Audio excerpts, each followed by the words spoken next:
Hey everyone, it is Kristi. Welcome to the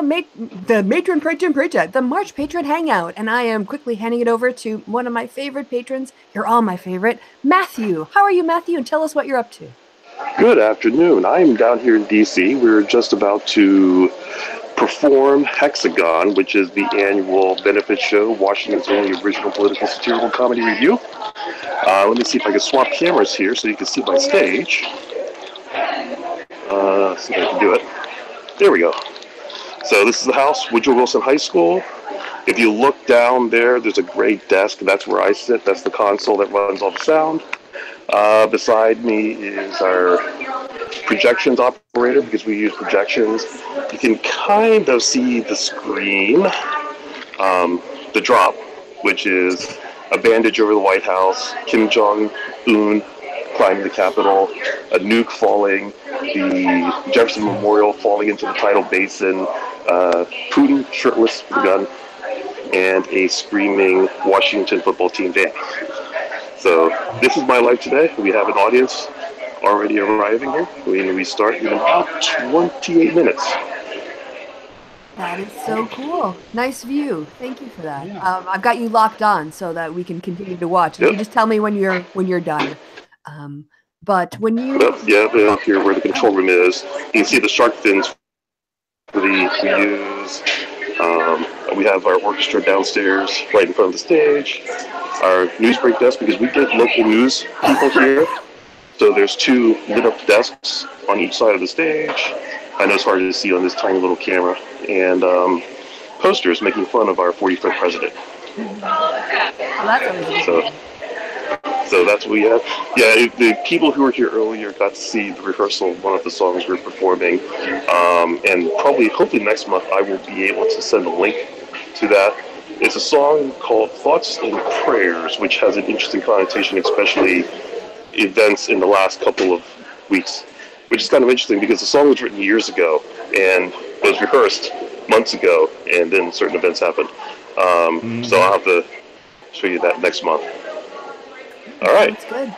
Excellent. I would love to be a part of the conversation, but like I said, I need to make sure everything's ready, and hopefully next month I will be free and able to talk more about what I did. Yay! We'll be very happy about that. All right. Yeah. All right, so I'll watch this later once you have it published. Yeah, we'll do. Catch your own. Well, put yourself on camera, though, because right now it's just the screen. So whip that baby around. Hello, you. Turn that around. Let's see. Where do I get light?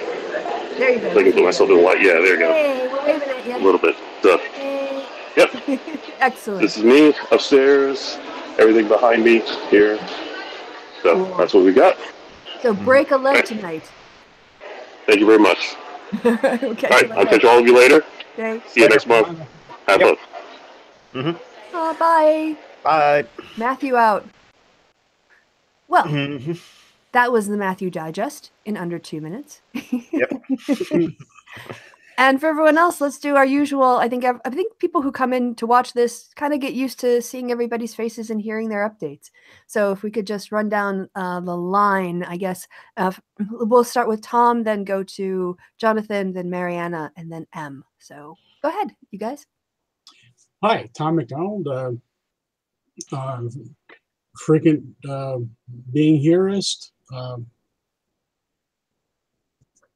Nothing much going on in my life. There's a shit ton going on in the country and in the world. And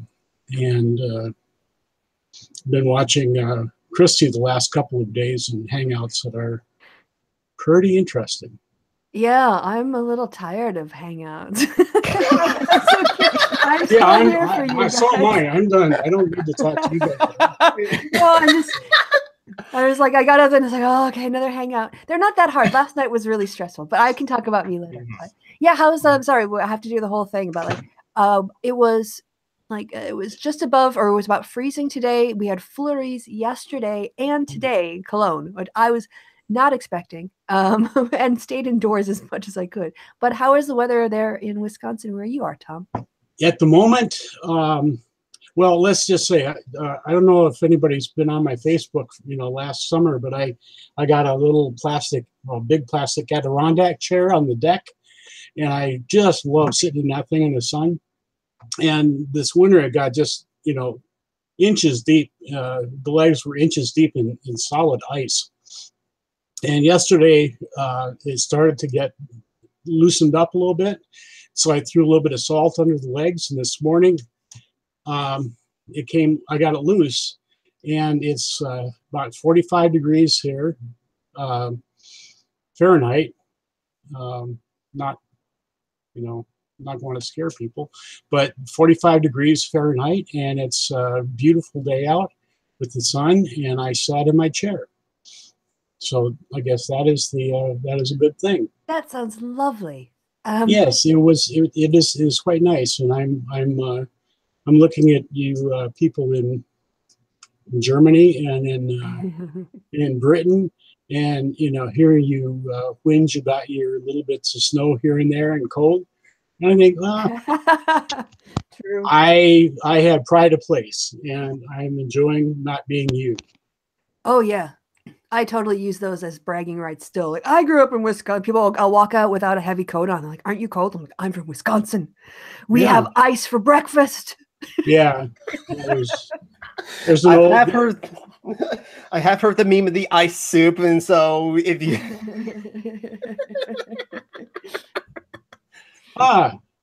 and moved over there from where we are, Kristi, from yes, from Wisconsin. Yes. So now we're going to say occasionally, we're going to talk about things that M writes because only we can see them. They're magic. They're only for people in the Hangout. So M's we'll have to magically translate from M to the audience. But yeah, M you too could read these if you join Patreon. Yes, a plug. Yes, there we go. There we go. For as low as $1 a month, you too can join the Hangout where we get butt shaking in the pre-show warm-up. Only one cheek though, not the whole butt. Who says that we don't get Patreon benefit? Yes, as for those of you who gotten early into this Hangout, we saw Matthew there at the theater and stuff like that, and Tim wasn't there in the pre-show. No. You missed something, Tim. But if you're not 5 minutes early, you're late to my Hangouts. I was 15 minutes early. I was the first one here, but we got a bit of the rehearsal of that theater program, like I think Matthew mentioned on air. Oh yeah, I thought you were just going to keep going, and because Tom had kind of wrapped up, but because I'm sure we'll talk about the crap. But was there anything else, Tom? You sat in the sun for the first time of 2018. You felt the warmth on your face and saw the possibility of spring. Yeah, and what else is there? I mean, life is that's true. And I get to talk to all you guys. So a little bit of a come down, but not too bad. Come on, what are you're gonna compete with the sun and warm and after a winter like we had? Yes, you are. We are getting crocuses and daffodils starting to push through here, so it is properly. The planet is moving across its orbit into its sunny part for us. So, Jonathan, you did a little flash for us before, but do you want to give us the full outfit description to put it on record? Well, first of all, hello, it's some random geek here. My geeky qualifications is I have over 1,000 video games and I love good anime and I play Magic the Gathering, blah. And I got this new hat. Now, this is the newest hat of the hat collection. This hat doesn't have a name other than it's a Bloodborne hat, modeled off of the hats that the characters in the video game Bloodborne wear and stuff like that. And so it's the newest one to the collection. Doesn't match the rest of the outfit because I'm wearing my Sailor Moon t-shirt. I will punch you in the name of the moon. But it's red, so I did wear it for International Women's Day. But last year, not this year. I forgot about it. I'm lazy like that. But now, because I am deemed Leggings Man by Kristi Winters, here's my leggings. I wish Little Honor was here because then I want to hear her reaction to this one. I was wearing this during the C Shy's Patreon Hangout, but I forgot to show it off there. And Little Honor was there.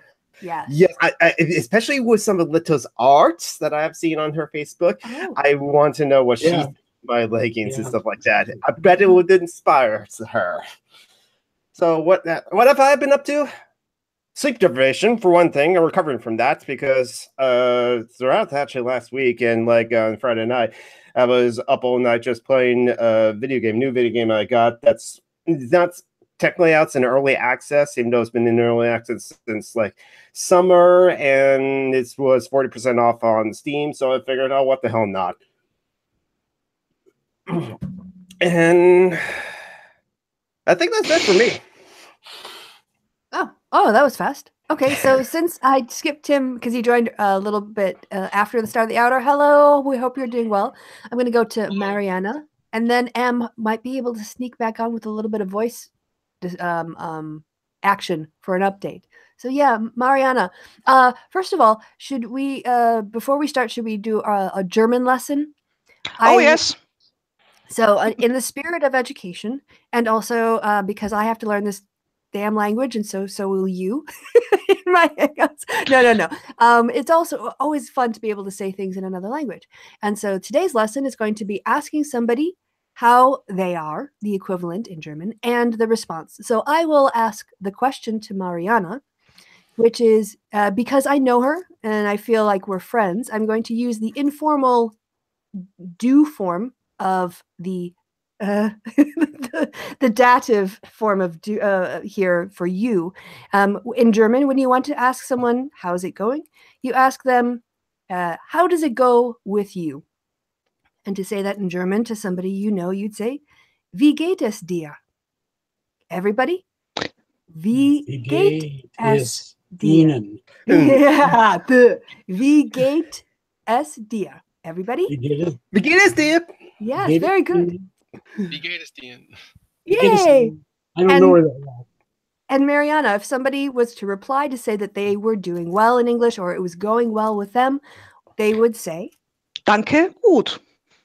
yeah, well, then you went much easier. I was going to make them say, mir geht es gut. But yeah, danke gut is also acceptable. So everybody, Yes. danke gut. Danke, mir geht es gut. Yes. So now at the start of every question, I'll ask, wie geht es dir? No, just kidding. So Mariana, sorry for the interruption and the appropriation of your time, but yeah, to give us an update on you. I'm doing good. And yesterday was interesting because I traveled to Munich because my dad was playing in a concert and it snowed in the north and therefore the trains didn't run. So the journey to Munich, which normally takes me about 1.5 hours door to door, took me 4.5 hours door to door. Because the fast trains that came down from the north, they just said, fuck it, we'll stop them in Nuremberg and don't have them go on to Munich where they should end. But yeah, so picturing train conductors getting off of their ICEs and stepping onto the platform, looking at the guy, waiting for them, or the manager, or the woman, whatever, going, fuck it, we're stopping here. Yeah. But sorry to laugh, but it was just a funny picture in my head. Yeah.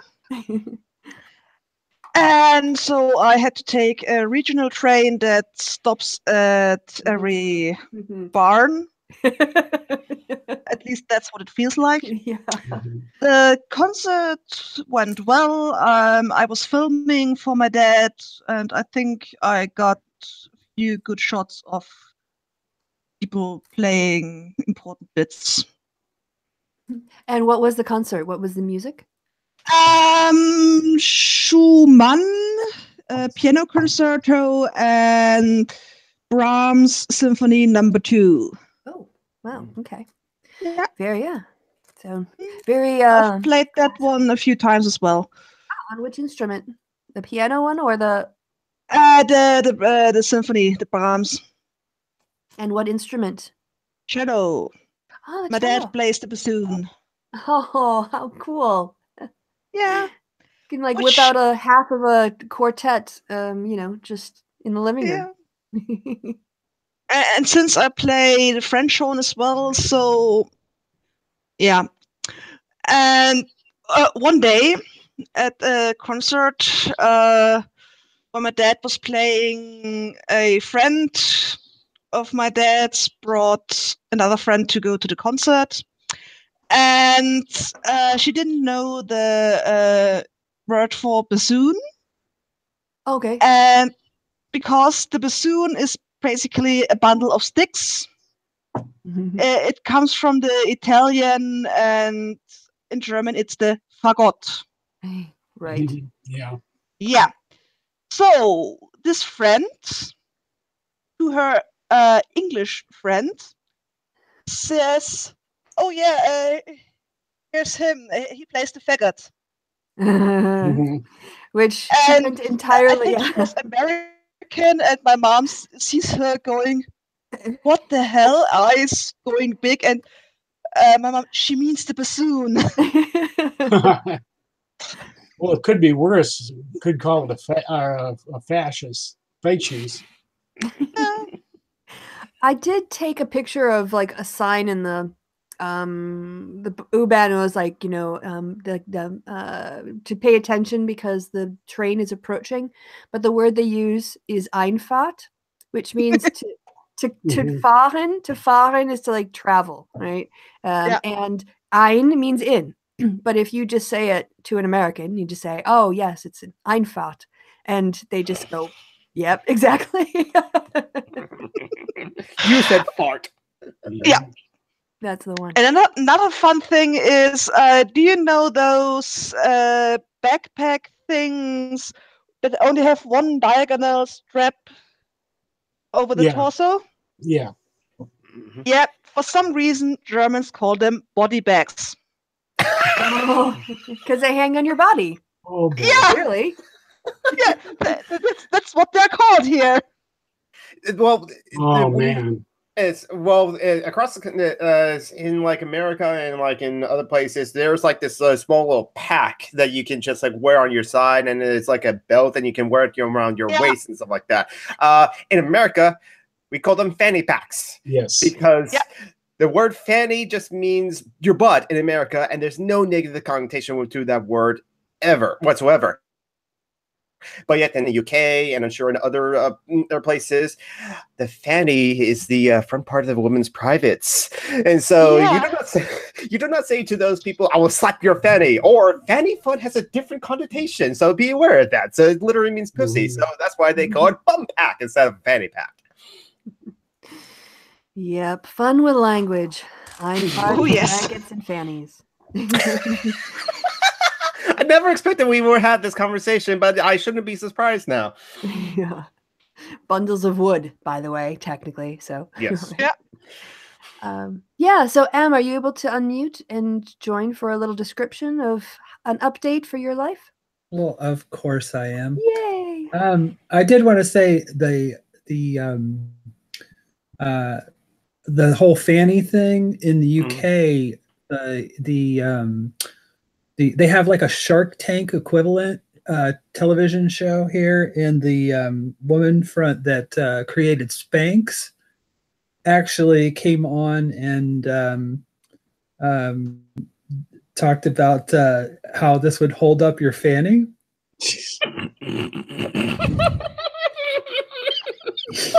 Yeah. True story. There's video of it out there. So the Brits were thinking female jockstrap. Yeah, basically. Is this a big problem they have in America? Sagging fannies, apparently.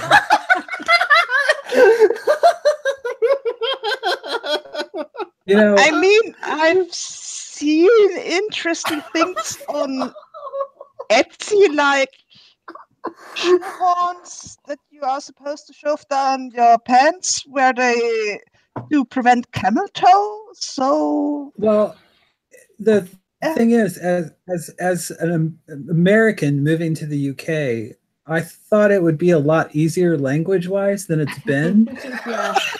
because in the UK, when you say pants, what you mean, essentially it's underwear or panties or they call panties knickers. And so anyways, yeah, I've made the mistake as a healthcare provider of asking someone to lower their pants instead of their trousers. Yeah.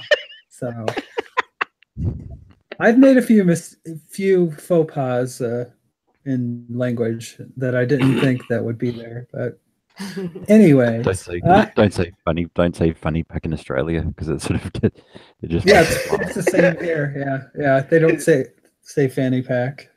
Yeah, Steve Irwin mentioned that on like Night with Conan and Brian a long time ago. That's where I learned that from. They call it a bum pack. Oh, bum bag, I think, in Australia. Oh, you bum back. I think that's it. Sorry, that comes from the young ones. And they usually word bum bag is insult. But anyway, I'm sorry. We got M to finish up, and then Tim, and then the Lonely Wolf. So I've had I go by Martha or Marty. It doesn't matter which.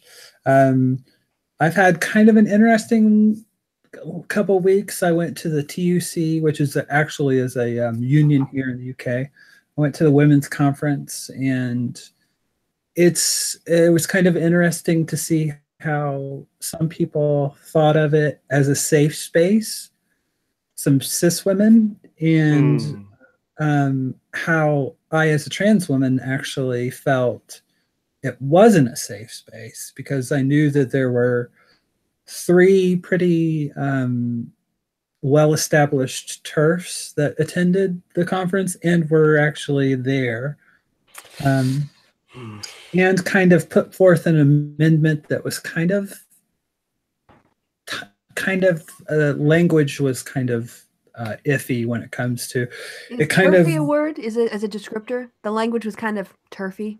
Well, let's just put it this way: they did have a very trans-inclusive proposal that they put forward, but there was an amendment that basically called for gender-neutral spaces, which I don't know if you guys are aware of any of the kind of stuff that's been going on in the last couple of weeks. There was actually a TERF. There was a meeting in Parliament. Actually, in Parliament, one of the MPs invited some people that are TERFs to discuss trans women and changes to the Gender Recognition Act. And trans women were referred to as, quote, parasites. What? In Parliament. Oh, that's awful. Yeah, so it's been an interesting couple weeks for me. But if that's not enough, I am trying to VNC into my Linux box, and I'm just smart enough to be able to set it up, but not know how to use it. so I'm basically banging my head over here. So I took a break and thought I'd join the Hangout. And that's pretty much it. Cool. Well, thanks for that. Hey, Tim, you haven't tested your mic yet. You want to take yourself off mute and see how you're doing? Is it working? Yeah, it is. Okay, how are great. you, mate? Give us an update. It sounds good. I'm okay. I got a new job, but I was only there for a week and a half, and then I got really sick, and I had to leave, so I have to find another one now. But I called the labor board, and they told me to call the human rights people, and maybe they can get my job back eventually. Oh wow, okay. Yeah, I don't know. I have to see. I didn't hear back from them yet. I called it. It's only Friday, so this happened. So that's why I haven't heard. There's been no movement on it yet. But I'm hoping something can happen out of that. Yeah, I was late because I was teaching a Russian man some English before I came, and it ended at like 2:50 or so. That's why I had to get a drink and come back. Otherwise, I usually here on time. So. Oh, that's okay. No, it's just yeah. We had in the pre-live show. Yeah, like Matthew was running around, but his phone was on his side, and so we just got like half a shaking butt filling the screen for his, and it was just like the funniest thing. And he was we've described it now. Maybe he'll replicate it for you next month before we go on air if we're lucky. I'll have to get changed for my 10. And just one last thing, a comment about the fanny versus bum thing with UK and America. So in the UK, is Trump like the fanny grabbing president now, and not the pussy grabbing president? No, they just quote him directly. So sadly, be more fun if it was for fannies, but not. Yeah. Okay. Oh, well, thanks for that update. Good luck with that. Keep us updated. Hey, Lonely Wolf, I have to put you on lock because you were going to distract everybody, but we can put you on lock now because look at this little one walking down your arm. Check it. How are you, mate? How you doing? Oh, not too bad. Yeah, because I sort of had like 2017 was kind of rough, like anxiety wise and everything like that. So I've gotten sort of clearance to be able to, look for work now. So I'm just gonna like take any old regular day job. Like I still do a few maths like lessons here and there. Oops, the bird just turned off my camera. Stupid, silly bird! Get off the keyboard. Oh no, he's got to stay. He knows he's not allowed on the keyboard. Is that why he goes there? And then I think so. Yeah, like whatever. If they don't know, but then yeah, this little fella, he's learning how to. I think he's talking like human language and etc. So just they can only speak words here and there, but it's still quite impressive. They can mimic that sort of thing. Yeah. And then what did I do? Yeah, last night I've uploaded my another music type video. Oh yeah, haven't seen it yet. Is that the Tears for Fears one? Yeah, everybody wants to rule the world. Yeah, I saw that when I was scrolling through my feed this morning, but I'm saving it, like because it's like a mental vacation for me. So I save them in gems. I actually got my first. It wasn't a negative comment. It was more of a criticism, just saying you need to commit these things to muscle memory because you're hesitating too much. Like, did I need to practice it more? And I was kind of like, yeah, I don't know. Maybe it could be true. I'll take it to heart and rehearse it more before you. Yeah. Or that might just be your interpretation. Maybe you're always like a 16th of a beat. Yeah, because I don't really follow it to the beat. Sometimes you take liberty with interpretation. Like you can put pauses here and there. And maybe it's how you look. Because if it looks like you were just like hesitating and stuff like that, he's probably picking up on that, how you look as you're performing and stuff like that. But if it was just the audio, we don't see you on camera, and he plays it, maybe he wouldn't have that criticism. That's always a possibility. Yeah, because I never look. Because I always look a little awkward. I always look very weird. Not because you look weird anyway. So, guys. Oh, yeah. You're going to say something, Jonathan? Yeah, just going to say that this is what I got this hat at Emerald City Comic Con, which happened earlier this month, and that's also where I got this Mega Man blaster bug or stuff like that. It's a pint. It can hold like 20 ounces or something like that. I've been drinking out of this. Oh, nice. Right. So before we move on, I'll prep Tom by cueing him, saying that I know that you brought an article for the class to read and that we were going to discuss. But before we do that, I just wanted to say very quickly by way of explanation, I'm switched out the laptop that I use to run my Hangouts. It was repaired by wiping everything off of the disk, which I managed to save everything beforehand. But because of that, my Dropbox, where my receipts are, is not linked up yet because it's got like over 15,000 files to download and it's going to take 32 hours. So that's not happening. So what I would do is if I could get you guys to remind me next month that I need to do 3 show and tells for the groups that we discussed last time. But then also I would nominate Secular Women Work, the conference they're doing a Kickstarter for Secular Women Work, a conference for the end of the year. And I was on with Stephanie Zvan. I had her on my channel in the last week because I've been doing a lot of amazing Hangouts, including this one. And she is one of the organizers, and she's also one of the leaders, in my opinion, of the American Atheist Movement, the progressive side of the American Atheist Movement.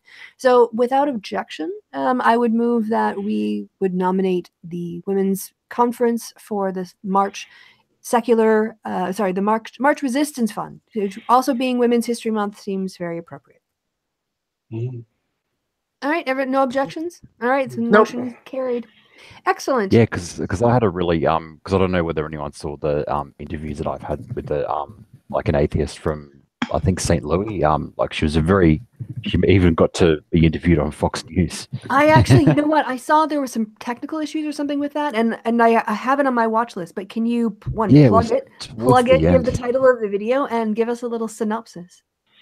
Ooh, so it's just an interview with a woman named Sally Hunt. So she's been in the news because she is an atheist activism, and even though I'm kind of religious myself, I still support the separation of church and state as an important thing.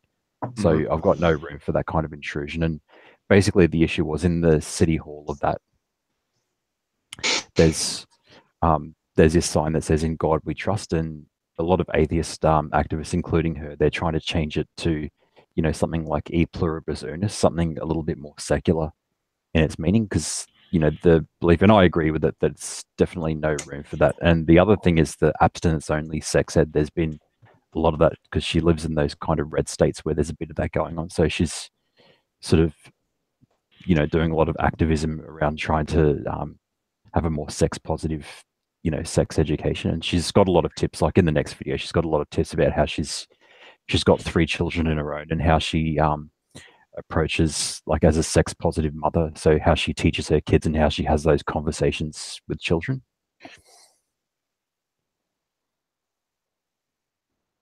Sorry, I am multitasking like a mofo here. But yeah, that's very interesting, and I do want to watch that Hangout because it sounds very interesting. And I was going to kick it over to M. I just like calling you M because I think it's cool. But I can call you Martha if you prefer. You mentioned in the comments that you are on a panel and so please plug, tell us your experience and tell us about the conference and everything else so that we know more. Well, it's funny because I typically, how should I put this? I stay away from a lot of secular, quote, secular organizations, but Secular Women is definitely somebody that I support. I was on a panel called "Getting Your Message Across in Spite of a Hostile Press," and especially being over here now, it's even worse over in the UK with the right-wing press. But it was basically a discussion about how to kind of go head on with the press being hostile, basically, and still trying to get your points across in a way that is effective.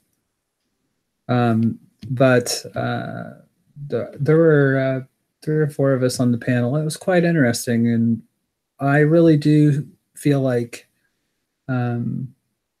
Secular Women is something that I can fully support. I wish they would get a Patreon because I would support it as well. But yeah, maybe I'll pass it along to somebody I know on the board. But I already financially support them with membership, but it's definitely Patreon's just such an easy way for me, at least, to support causes that I believe in.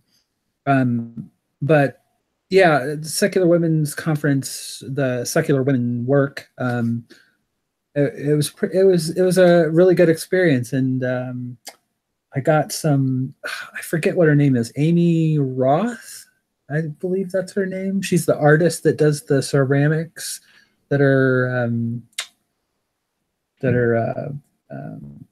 she does some really cool secular themed ceramic jewelry, and I got a little jewelry piece for from the conference itself, which was pretty cool. Oh, so you sort of like a souvenir from the conference that you can wear.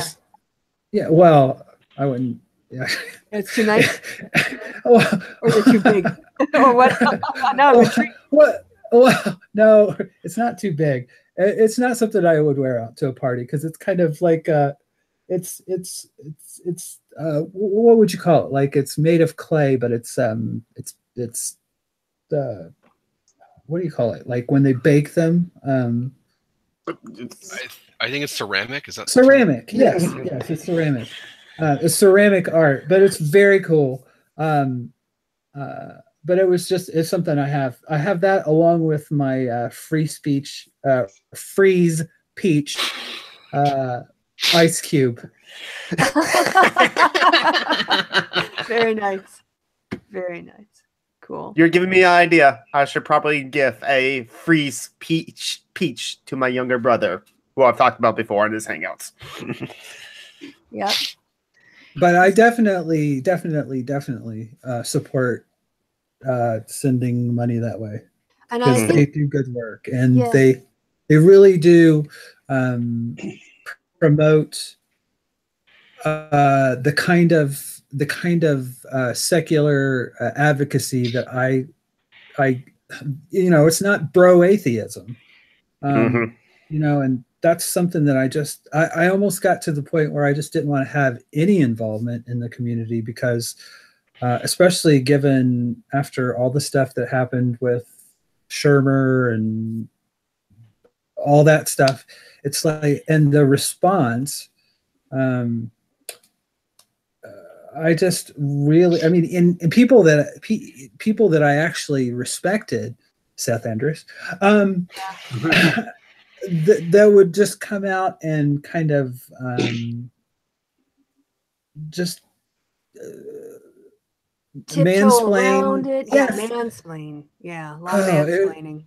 It just got to the point where I just didn't want to be a part of this community anymore. But luckily, I kind of held out, and I have found spaces where the dreaded Atheism Plus and everything that came from the evil that is Atheism Plus.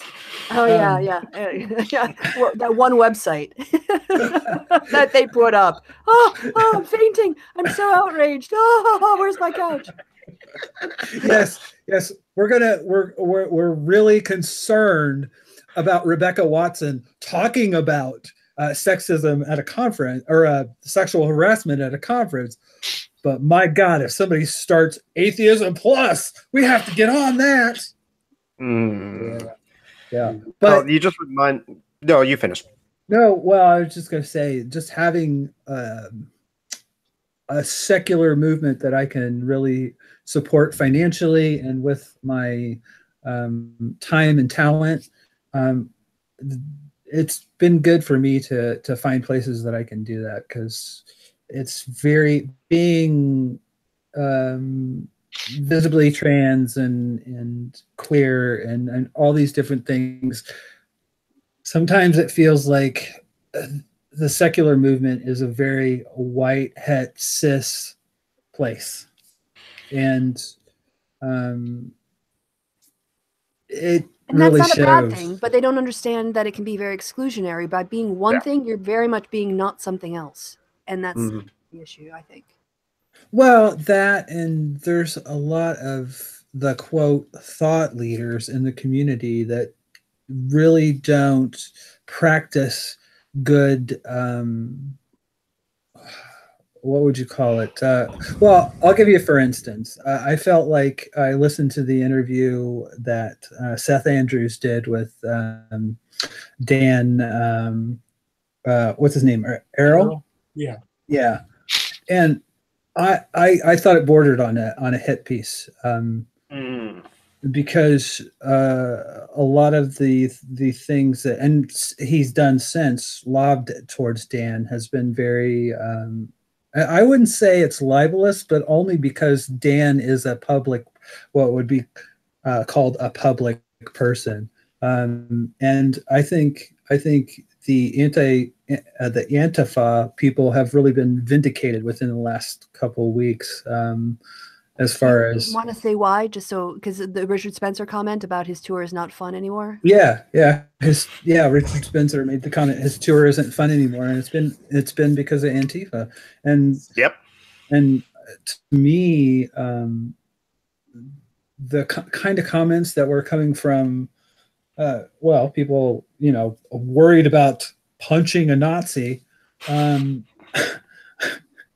And the thing is, if you're talking about, quote, rational debate, you can't debate hate, first of all. I think that was probably tried in the late 30s and it didn't work out so well. Because there's, at a certain point, there's a physicality that overcomes the debate. I just think fascism should put on the dustbin with phrenology and the contracting earth theory of geologists as a failed attempt at human thought that we should all move beyond. Like, I don't understand how people can still be talking about this, but then again, I'm a decent human being who doesn't. I mean, yeah, even without hearing about Antifa, whenever someone explains Antifa as being anti-fascist, in my mind, I immediately go, that sounds awesome. That sounds great. And so I never understand being anti-Antifa.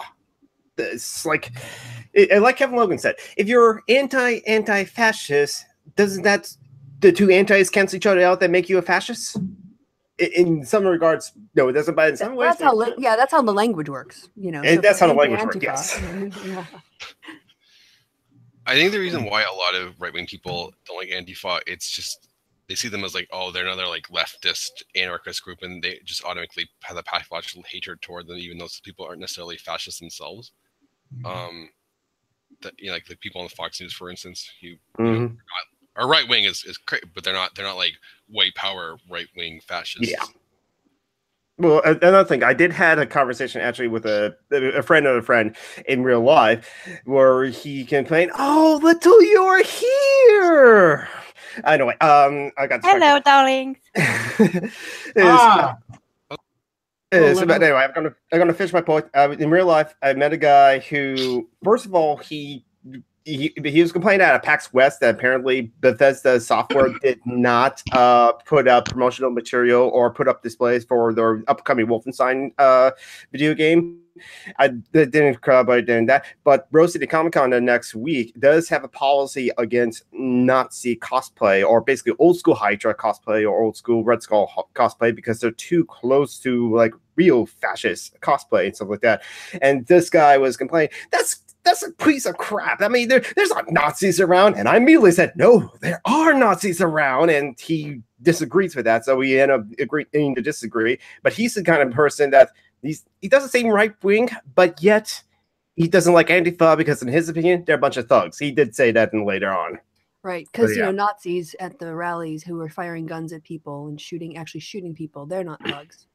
Yeah, they shouldn't be opposed. It's the same. But Nazis not a real problem according to him, and it's the same thing with Black Lives Matter. I find too that people just don't like them because they're causing trouble for the police or disrupting society. It's just when you're writing, you kind of have an appreciation for order and just civil institutions altogether. It doesn't matter who it is who's disrupting that at all. They just automatically hate them without question. Yeah, they're impolite, and Nazis right now are putting on a polite, respectful face like David Duke did for the Klan back in the day. They're Trump khakis, and they're white. They're the Trump uniforms. Yeah, the polos and khakis. So to transition here, for those of you watching, you might have noticed the Lonely Wolf is gone. He didn't just up and leave. He did tell us he was leaving. It was very, very late, and he was going to sleep. He's in Australia, yeah. But while he left, then shortly thereafter, Leto, hello, my dear. You want to give us your update? Everyone was giving us like, what's going on in our lives. So do you want to tell us what's up with you? I just had dinner, so that's why I'm late. Did you chew your dinner well? I chewed it, but it was difficult. Oh no. I think I picked something a little too tough to chew. Literally. So you literally bit off more than you could chew. Yeah. That was the thing I was looking for. Yeah, it takes a while to learn, what to eat and how to eat it. Yeah, especially since it's a provisional one, so it's not really fitted to my mouth, so it moves a little. So I think fried chicken was a little too much. Right. Yeah. Gotta have like a pulled pork or something that's already like melted. But I eat it all, and my gums are crying a little, but my belly is very satisfied. I haven't had puree or mashed potatoes in 2 weeks. It's heaven. I know what you mean. Know exactly what you mean. So yeah, this is still ongoing, but I'm pretty okay these days. Good. I'm wearing color. My outfit, my ensemble, is in your honor. I'm wearing a blue, white, and red outfit for your flag. Why? For you, Leto, for your flag, for your country, for your patriotic duty. Holy shit! We don't have that in France, actually. I did notice Tom in his dashing hat and his very nice top, and I wondered to myself, has Tom been watching Queer Eye for the Straight Guy? No, I haven't. No, this is the bluest thing I got, although it's blue and green. I love the cap though. It's all I showed it before. It's a Scottish cap and it's a tartan. Yeah. Black white tartan, but it's got green in it for St. Patrick's Day and blue for the flag of France. And I, of course, am white. So I have the colors in the right. I have the colors in the right order: blue, white, and red. I didn't think about that. I figured you were wearing like white shorts or something like that. Me too. It is the right order. I was thinking about your beard actually, but skin works too. I'm sympathizing, Tom. Me too. I'm so white I glow in the dark. Yeah, I know what it is. Yeah, I'm actually usually reasonably ruddy, although at this time of the winter, I'm about as pale as I'm going to get. And I think, well, my beard's white anyway. But I expect after you missed the first part when I said my deck Adirondack chair is finally free of ice and it's sunny out. So right before the hangout, I sat in my chair in the sun. So the more I do that, the less I'm going to be obviously translucent. Yes, Tom, but you did make a mistake. You referred to March as spring in Wisconsin. And, yeah, that's May. I thought I said spring was coming, but yeah, if I said March, it's still have at least a month. Well, actually, we have about 3 days before spring officially arrives by the calendar. You know, Tom, I see a business opportunity for you. If you find some way of creating a symbol of northern Wisconsin, and or put like the part of the map in, and then just have "Spring is Coming" in a Game of Thrones font, you could actually sell a lot of those as tourist T-shirts at places like in Canada too. Actually, Tim could do this as well. Spring is coming, as opposed to winter. Yes. It was already last week. It was 27 degrees centigrade in the south of France. So it's very, very warm for the season. Let me 80.6 Fahrenheit. Yeah. So it was 80 degrees Fahrenheit in the south of France last week. That sounds nice. It cooled a little. It sounds nice, though we are all going to die in August. That's true. Yeah.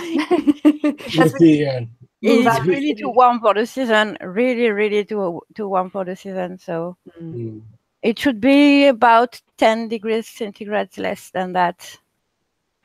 But hey, climate change doesn't exist, so. Yeah. Because we had winter here, so, and well, it doesn't exist in Britain either, and apparently not in northern Germany. Well, they're having more snow in the UK as well. I think they're calling it the Beast from the East. I don't know if that sounds familiar. Well, that was a week or so ago. There was a mini one that came through last night. We got a dusting of snow. The last time it snowed here, where I live in the southeast,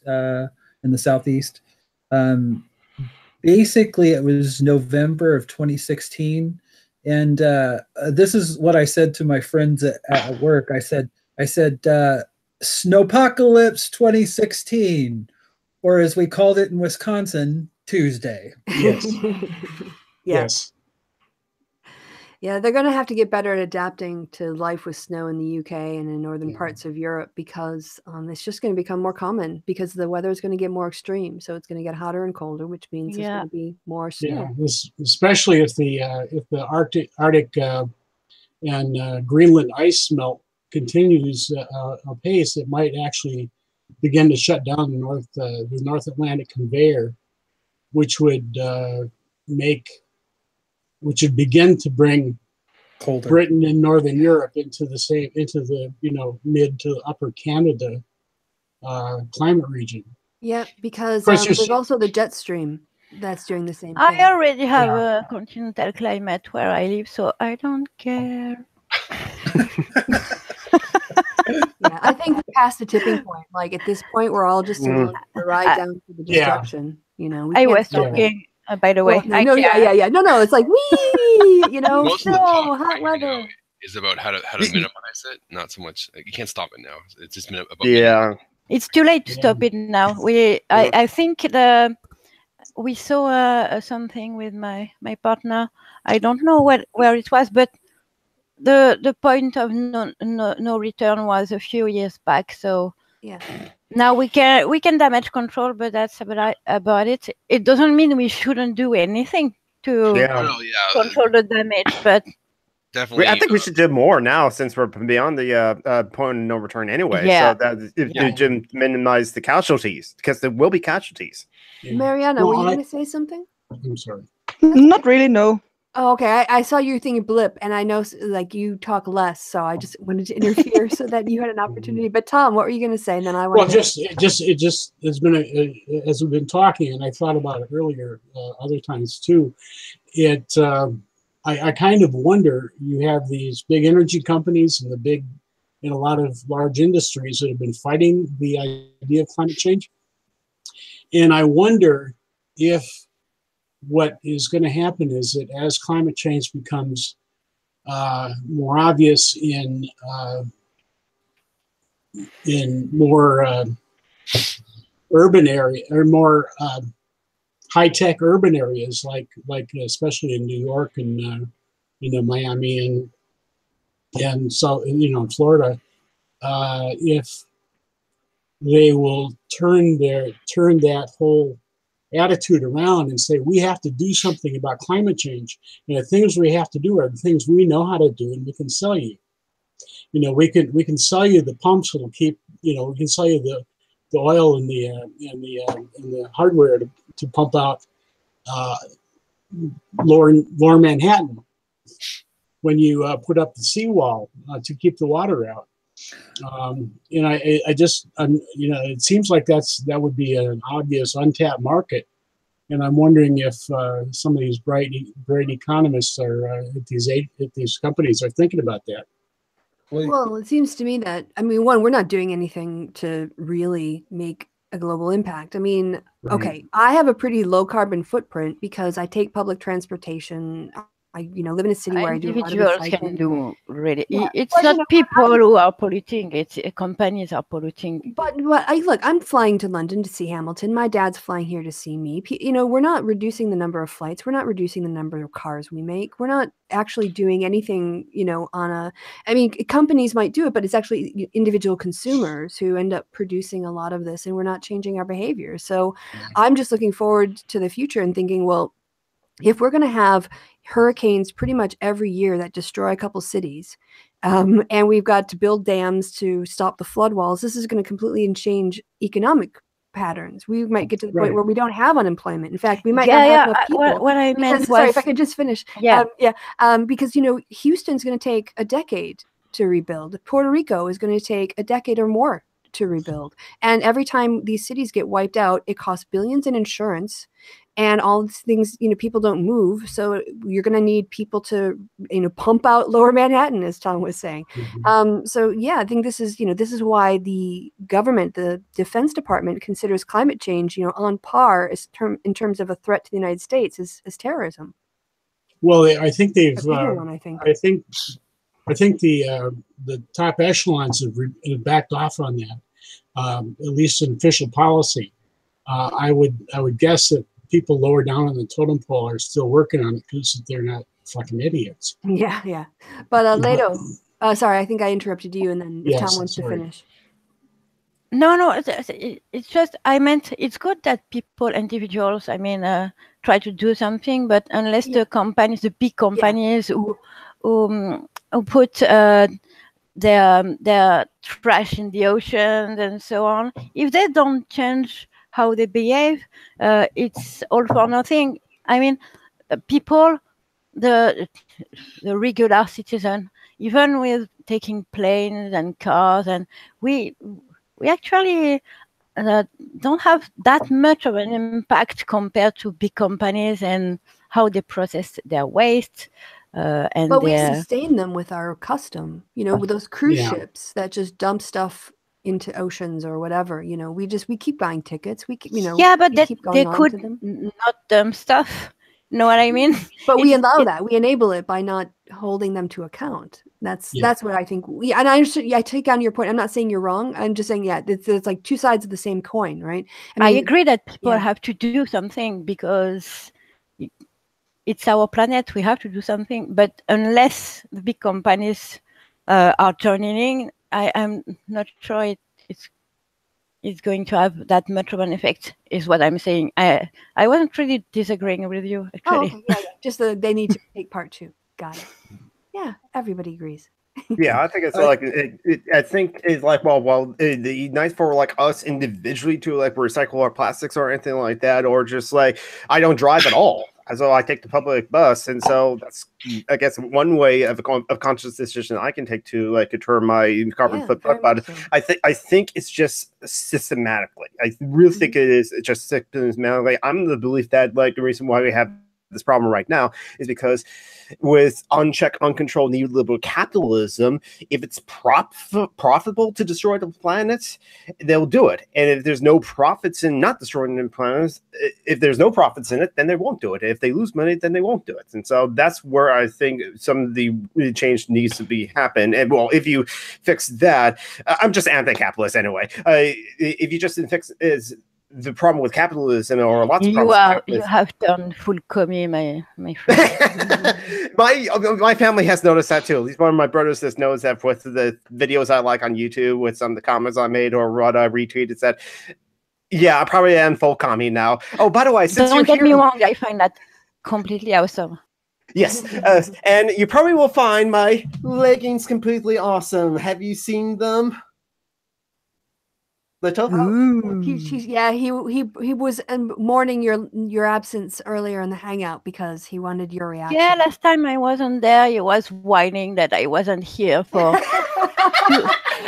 I just want to show you my leggings. I'll take pictures of these. To be all, oh my God, those leggings! I find it exciting when you are excited about my leggings. I'm sorry. For real though, I only went fangirls on the Aquaman ones. Yeah, that's true. I like them all. And they show off your shapely calf, very Elizabethan in your sort of like sexuality. He's got a nice calf kind of thing. Ooh. Mm-hmm. Elizabeth would have been like,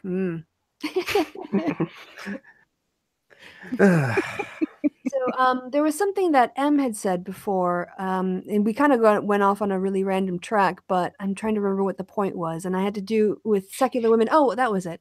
In terms of there being a community in the secular or atheist community that actually represented values that you connected with and went, yes, this is a kind of group I can hang out with. When I went on Thomas Smith's podcast, one of the points that I made at the end, and I wish I would have made it at the beginning as well, is that if the secular movement wants, and the atheist movement wants to expand and become more mainstream in the US, the information about the people who are religiously unaffiliated, they say they have none when you ask them what their religious affiliation is, like they are overwhelmingly spiritual but not religious. They're not outly, atheists are still a minority within that group, as are agnostics. The vast majority are these spiritual but not religious. And well, what does that actually mean? Yeah, that basically, it means different things to different people, but a lot of it means leaving organized religion or having some kind of doubts, but still being culturally within the practice, like still going to their family to celebrate Easter and Christmas.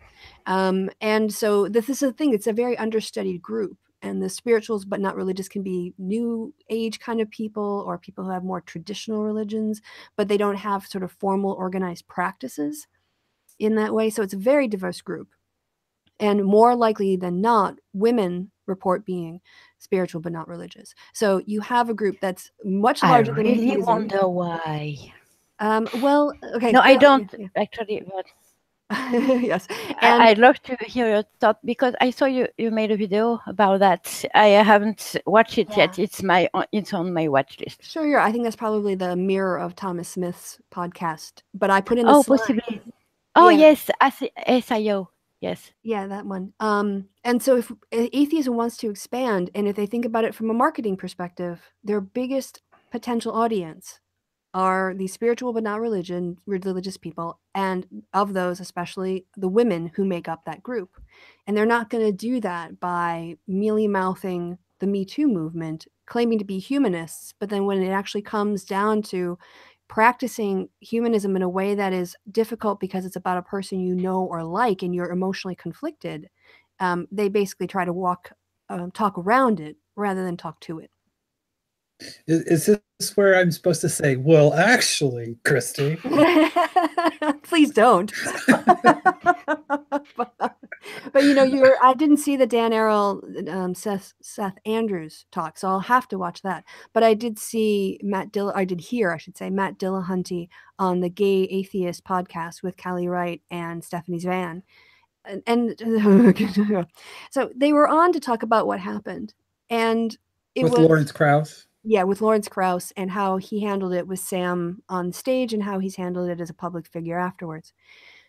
And while he said things that one could applaud, I was disappointed at how much of the time he spent saying I, me, my, and talking about himself and going over how, his feelings.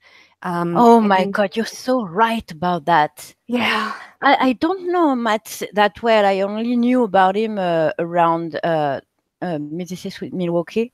Okay. And it really irks me the wrong way. Is all me. It's not about you, dude, for once. Mm-hmm. Shut up. Okay. I'm done. No, it's okay. And this is it. This is how they failed the movement by not knowing how to speak to it. And you speak to it by talking about the people who were affected, about the problems it caused, the way it drove people away, your regret for that, the hope you have for the future of the community, what the standards morally should be for humanists who really practice. I mean, he could have really redeemed himself in a lot of ways by talking about the problem and its solutions and acknowledging. After comparing women who report assault with people who see ghosts, he couldn't have redeemed himself in my eyes anyway. I'm sure he doesn't give a shit. I don't give a shit either, but I'm just saying, what the fuck, dude?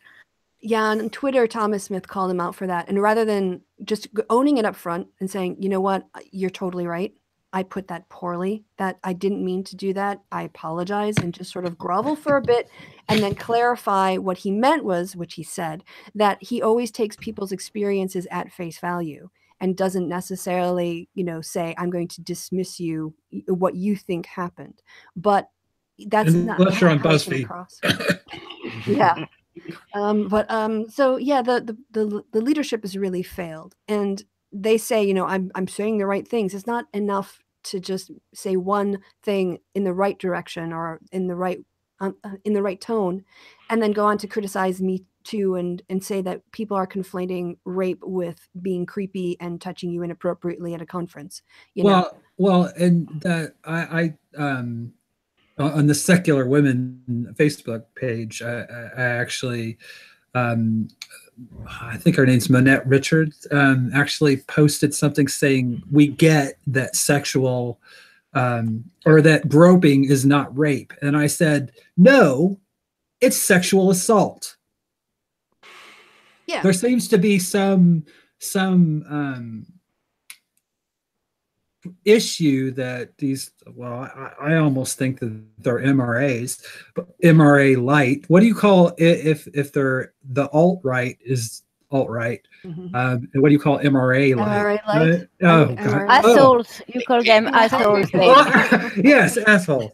But I have to wonder, like you said, I do feel like it's a failing of the quote thought leaders in the community, and I have to wonder with Matt. It reminds me of Dawkins. There's Dawkins that wrote a fantastic book, the author, and then there's Grandpa Dawkins on Twitter.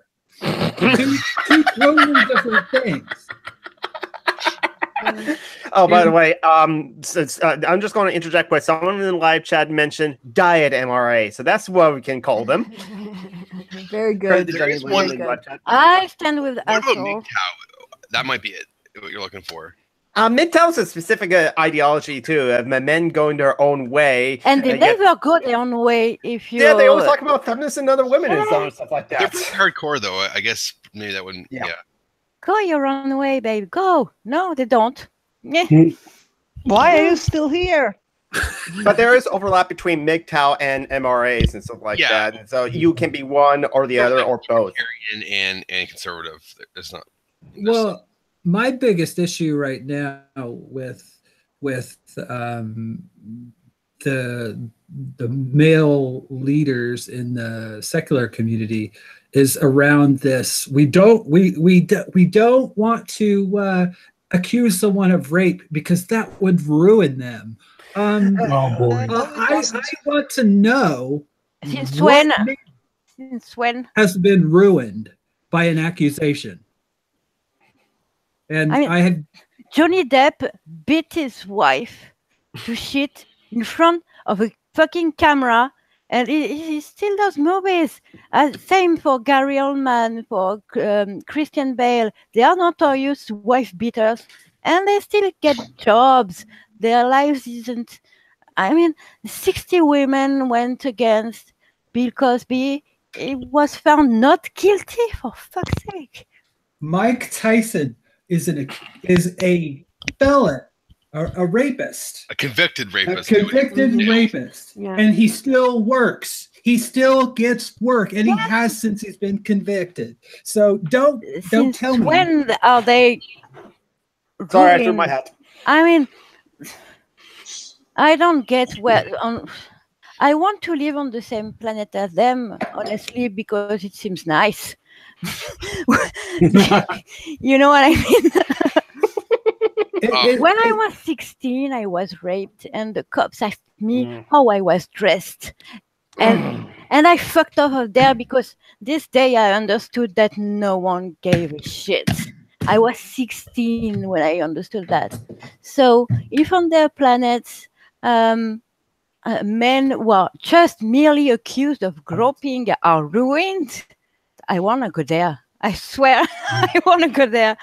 And if people haven't seen it yet, the Christina Rod video on this, where she talks about her experience. I mean, I listened to her. I read parts of the Krauss letter, but I hadn't read it in full. And I watched her video, and I want to discuss a little bit about the way that she excuses herself first in order to legitimize her claim, which is really disturbing. But then Robert Wallace read out Krauss's statement on YouTube. He actually has it in a video, and I put it on the background while I was doing things today. And listening to that letter in the light of actually having heard her discussion just makes everything in there sound like a load of shit. Because he's talking around the issue, and he's trying to keep it very sort of like detached from human beings and ignoring the kinds of things that she had to endure. And her experience was very real in the way that she described it, and the way she presented herself, and what it looked like. Based on his history, it's clear that he's got a predatory sort of streak to him. And there are still people defending him, and there's still people who are saying that he didn't do nothing. And it's very, very upsetting. And just quickly to the point I raised earlier, if you watch her video, the first thing she does for like the first few minutes is basically apologize or defend herself or excuse herself or somehow grovel to, like legitimize herself in some way. Like, oh, for me, I didn't take it. This wasn't such a big deal, right? She's saying this in the beginning. By the end of it, she's like, I think she's like, her hands were shaking. She's very upset when she was reenacting the way that he touched her. And this is the sort of stuff that the leaders need to be talking about. And I'm really happy that she came forward, not happy as in pleased, but I'm so admiring of her strength and her willingness to take the hits. And because her voice up against that letter, you just see what a con he's pulling. And you see the real Lawrence Krauss that you don't see on stage. It might be just a side of him, but it's a side of him. And it's there. And she shows it, she describes it well and credibly. Yeah, she was the first few minutes. Sorry, go on, Tom. Just the first few minutes of Kristi. Oh my God. Oh my God, it's Chris. Love her. First few minutes of her, I think she was playing for time because she really didn't want to do this video because she knew the kind of backlash she could get. And she was really scared that even her subscribers, people that like her, people who have been with her for years, even though she's not doesn't regularly upload stuff. Even her subscribers might turn on her, and she was afraid that she was going to get what the other women have gotten when they came forward individually, and that really hit home to me. And then you multiply that by however many. Well, women has done it too, but even more than that, well, not more than that, but even more poignantly, I suppose, the people that have done, had that happen to them and then come forward, knowing what Chris knows, that it's gonna come back to bite them, because people are going to believe him, not her, and they're going to talk about due process. You have to, that's Robert, you mentioned Robert Wallace. I have unsubscribed from him because even after everything that's happened, he still says Krauss needs to go through due process, and until due process is done, and by that he means legal due process. I was disappointed by that. I unsub. I like him for everything else, but man, when he can do that on the basis of all that information, I can't tolerate that. When people make that kind of point, I just have to point out, I ask them, okay, so tell me what you think about Bill Clinton or O.J. Simpson and about their, quote, guilt. Right. And because Bill Clinton was accused of rape by multiple women, and O.J. Simpson, I mean, I would think most people think that he probably took the life of his wife, even though he was found not guilty in a court of law. So if you're talking about oh, we don't want to have we don't want to judge people in the court of public opinion. You do it all the time. Yeah, it's done all the time, and people don't want to talk about that. But it's really frustrating when people act like that we're in a courtroom and that we need the quote evidence before we make a judgment. The burden of proof is on the accusers. Shut up. I mean, even like with Bill Cosby, it literally took multiple women 60, coming forward. 60, for fuck's sake, 60. Apparently 16 is the threshold that you need. So it's just really frustrating.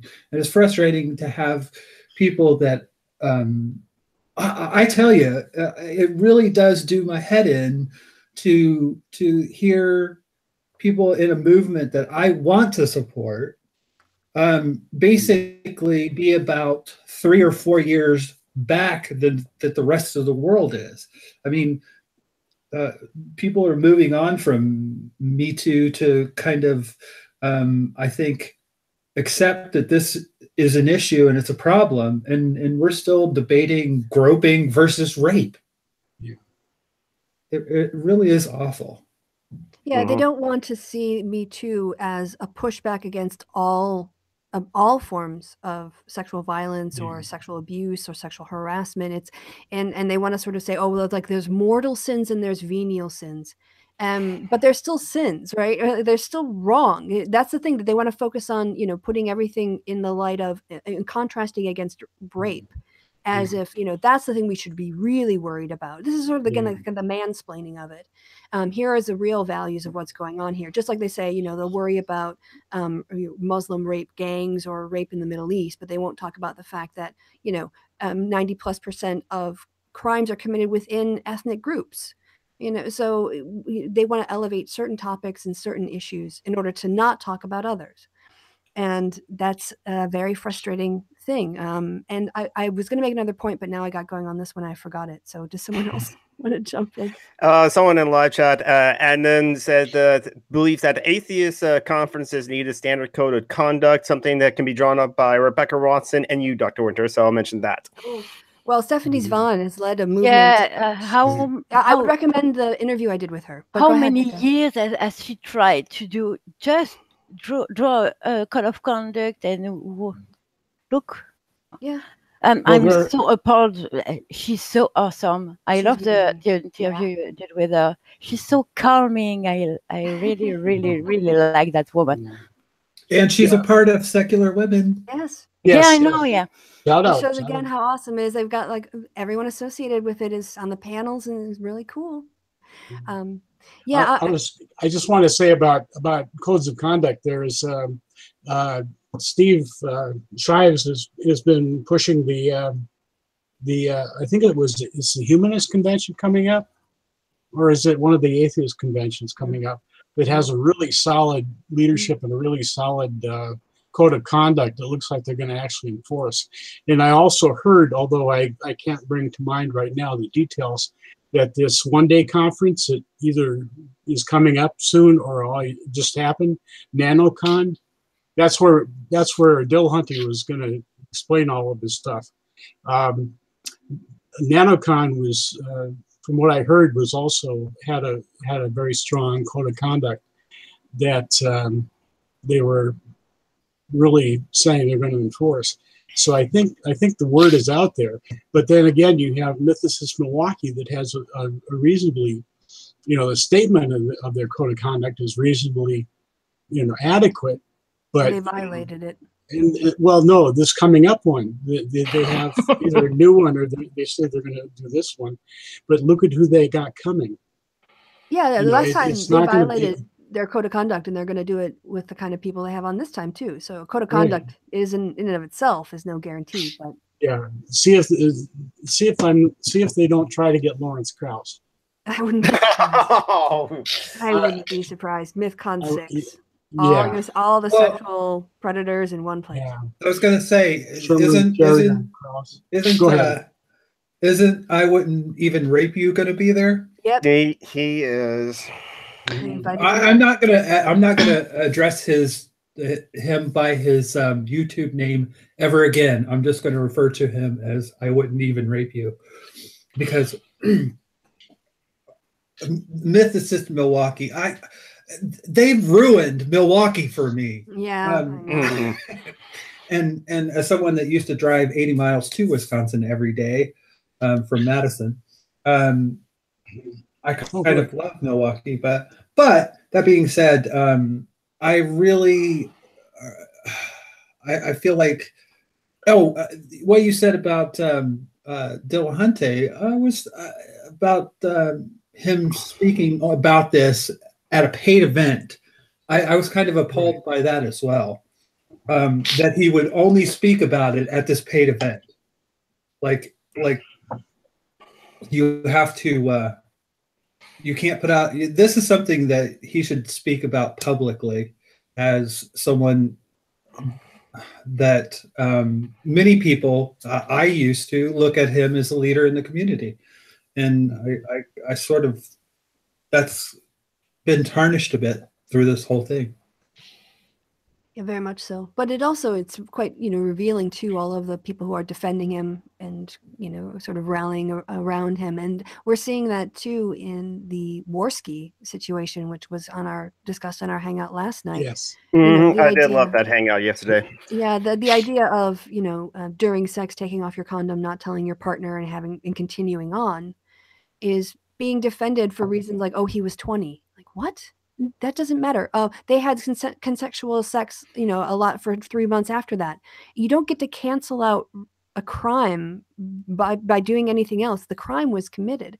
And all of these excuses and justifications for what, in the moment, when you listen to the audio of their Hangout, the other guys in the Hangout are like, that's sexual assault, dude. That's a crime now. Say a date that's beyond the statute of limitations. You're like, don't admit to a crime on my live show, dude, is basically the reaction. And yet the number of people who are excusing this is just, as the wrong bishop said on the Hangout last night, like, okay, I see rape culture now. People who actually defend and want to excuse rapists and want to make sure that things aren't put into place that would stop them from committing sexual assault or being held accountable when they do commit it. And that's rape culture in the Warski fandom. So, I've never really thought about it like this before, but I'm sorry if this kind of goes on another tangent in another direction, but that's all right. We're all about tangents. Well, because I was thinking the other night about this MP that invited these TERFs into Parliament. And essentially, that people that are defending this kind of ideology, basically what they're saying is all men are potential rapists and trans women are men, therefore trans women are potential rapists. And I'm not sure that cis men want to put out there that they're not, that they're a potential rapist, that every man is a potential rapist. Well, I think that actually is an underpinning of their mentality. They just don't admit it. That's what is behind the whole, well, she went out and got drunk at a house party and passed out on a couch. What did she think was going to happen? That assumes that if a woman does that, there is a man who will rape her, or a guy who will say, what did she think was going to happen? Then you can ask him, well, what would you do in that situation, right?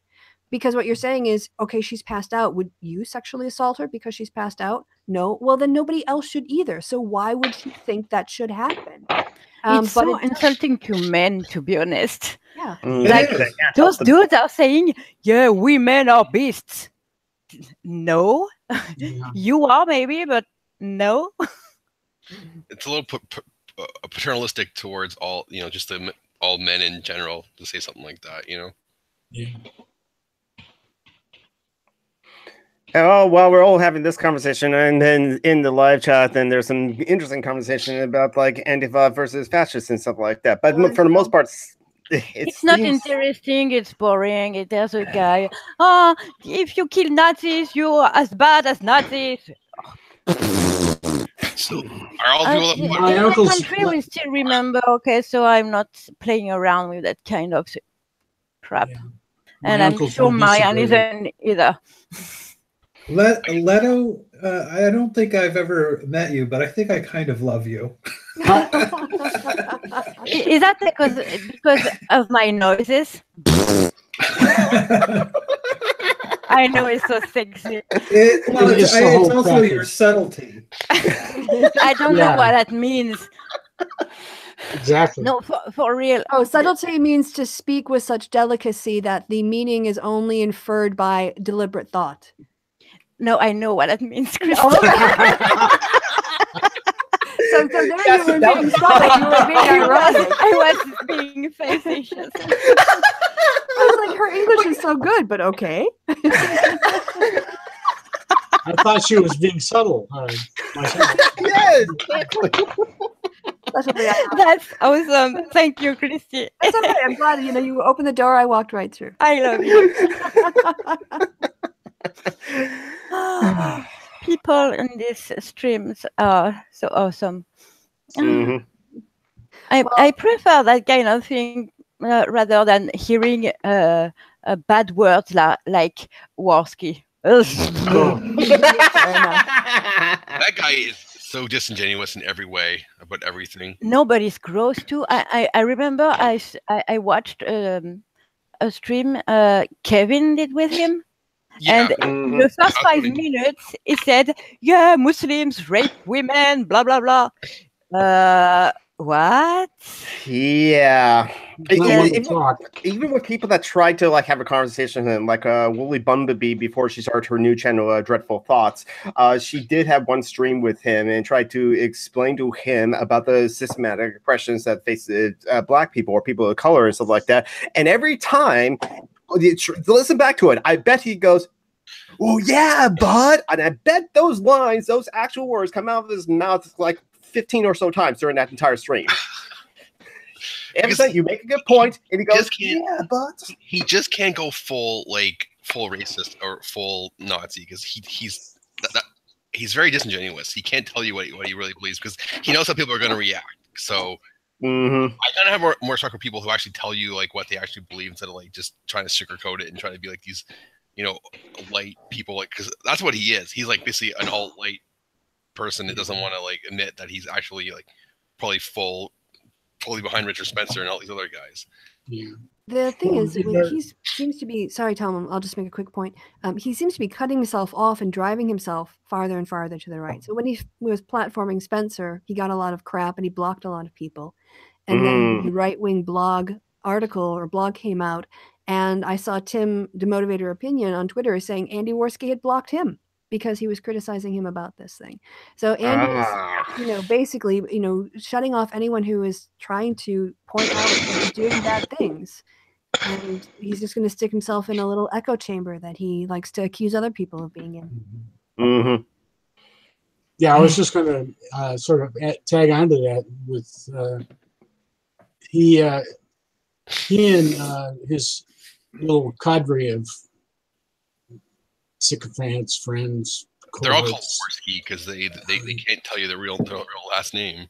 Yeah, the co-conspirators are saying we're doing a service because we're providing a platform for free speech that doesn't have that's edgy, that's out there that otherwise wouldn't get a voice.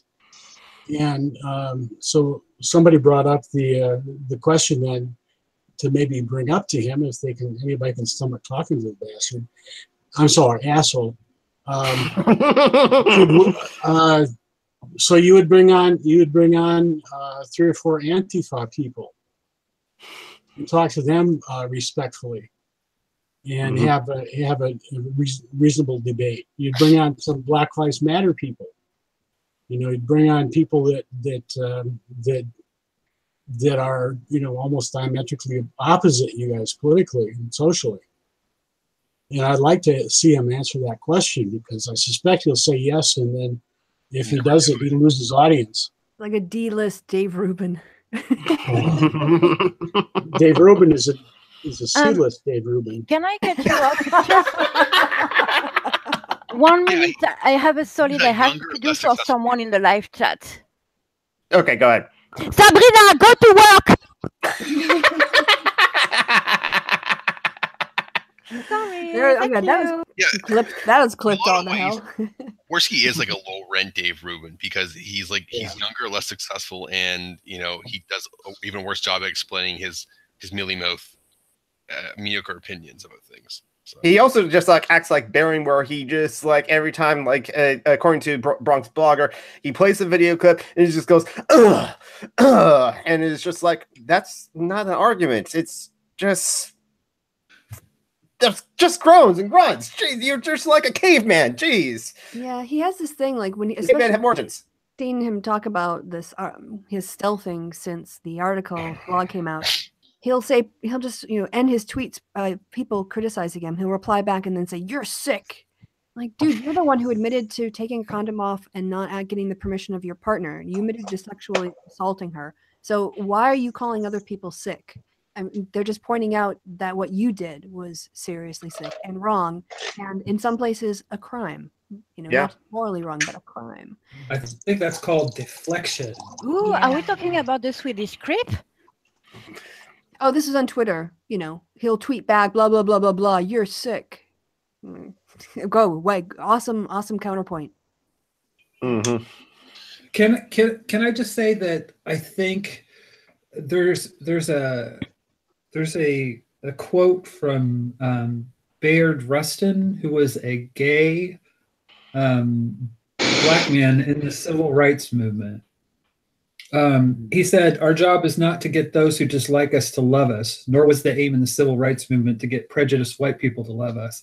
Our aim was to try to create the kind of America legislatively, morally, and psychologically such that even though some whites continued to hate us, they could not openly manifest their hate. That's our job today, to control the extent to which people can publicly manifest anti-gay sentiment." He said that in 1986, 87.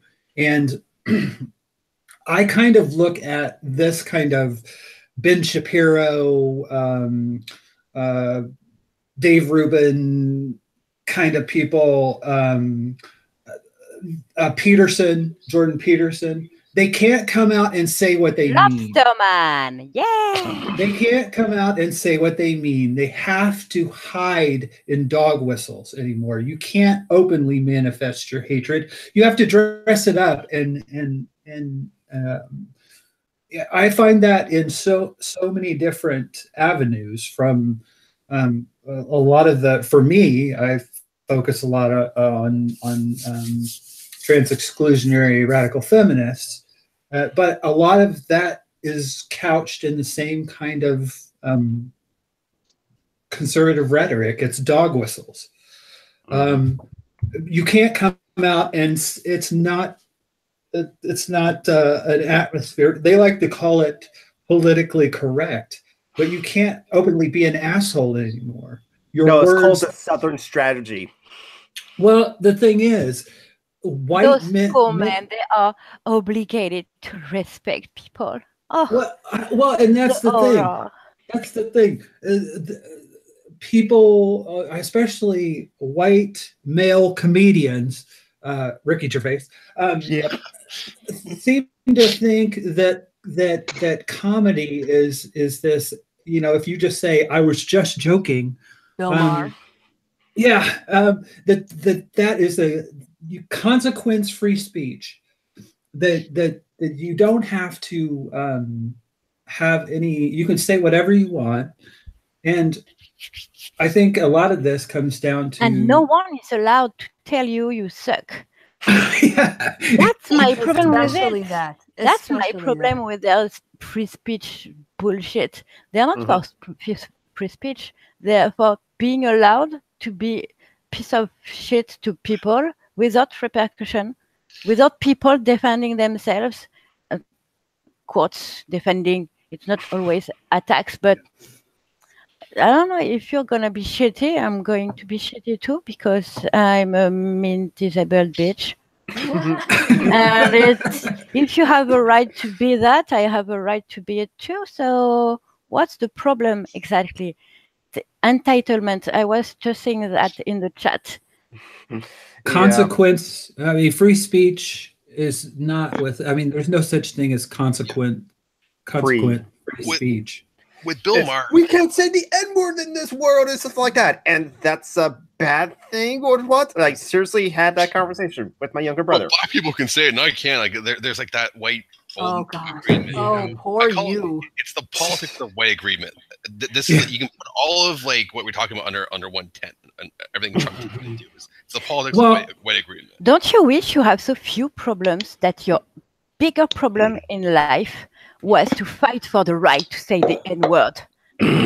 I mean, seriously, what a poor life. I have pity for those people. Just pity. This person is censoring our video games and stuff like that. It's just like who cares? Well, it's funny. They'll come off with this cultural Marxism, and then at the same time they'll say that aren't we all the same? I'm like, you do understand what Marxism was, right? All they understand is that there's a guy with a beard and he's called Karl Marx and he wrote some things. Yeah, on the comedian thing, the other thing about it, you can criticize it for being offensive to people because you're demeaning them. And that's a valid argument. I think it's a good one to make. I think from a comedic, like from an art point of view, from a comedy writing point of view, those jokes are just so lame and predictable and unfunny. Low-hanging fruit. They're such low-hanging fruit, and they're so obvious, and you don't get the laughs out of them because, one, people are like, that doesn't really sound like a nice thing, just like that's not funny. And then they're like, no, it's not just, like it's not funny because I feel unsettled by it. It's just technically not funny.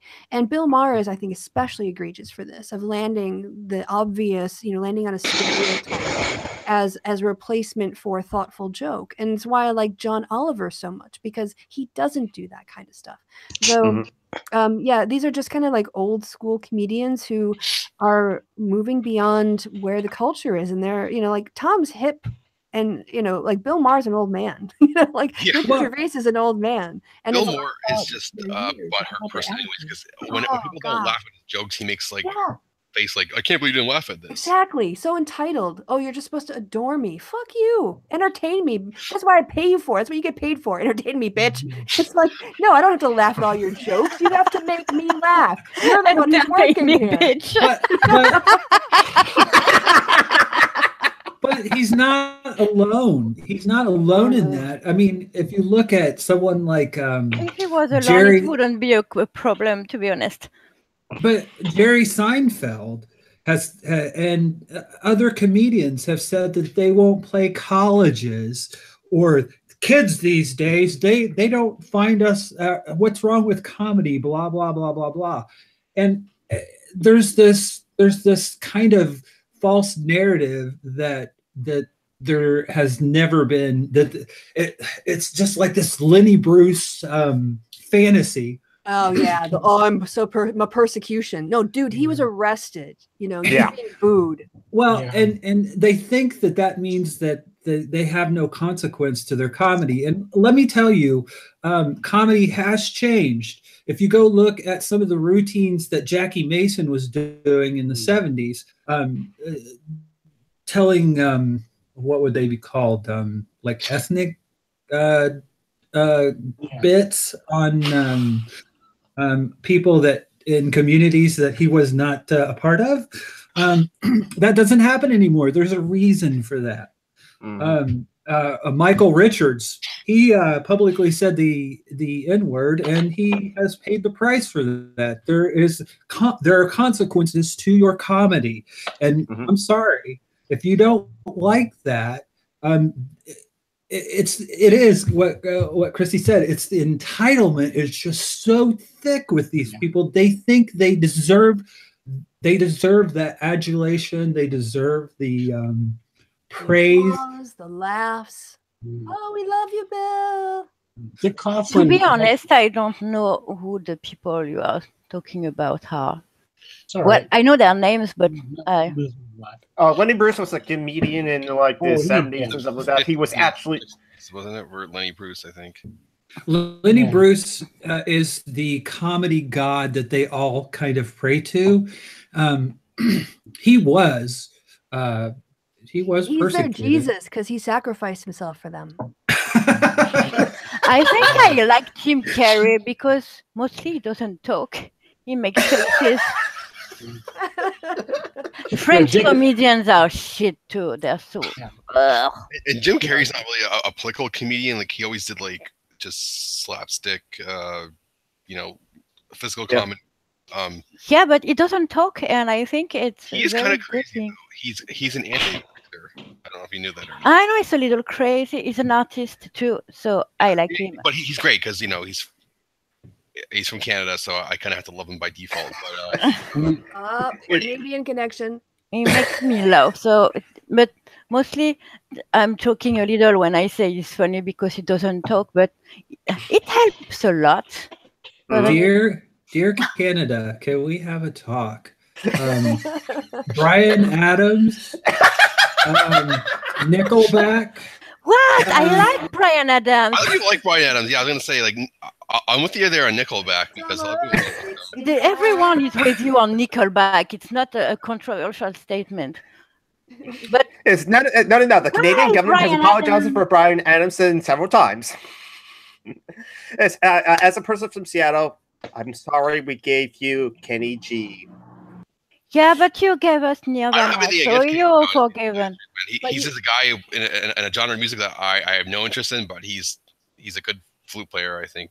We gave you Jimi Hendrix, though. No, but for real though. What about Nirvana? Why? What's the thing with Bryan Adams? I want to know now. Who's got Bryan Adams? They have to come talk to me.